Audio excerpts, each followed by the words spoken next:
I bet you've yawned at least once today without even thinking about it.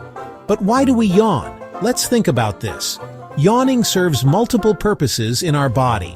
One theory suggests that yawning helps regulate our brain temperature.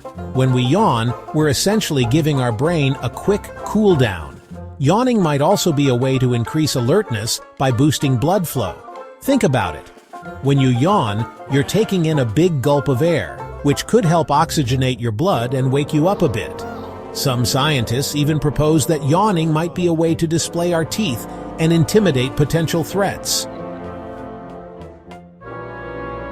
Now here's the really interesting part. Yawning is indeed contagious. Studies have shown that seeing or hearing someone yawn can trigger a yawn in others. This phenomenon, known as echo phenomena, might be related to our capacity for empathy and social bonding. Let's wrap up with some fun facts. Yawning is ubiquitous in the animal kingdom, from mammals to fish. The longest recorded human yawn lasted a whopping 6 minutes.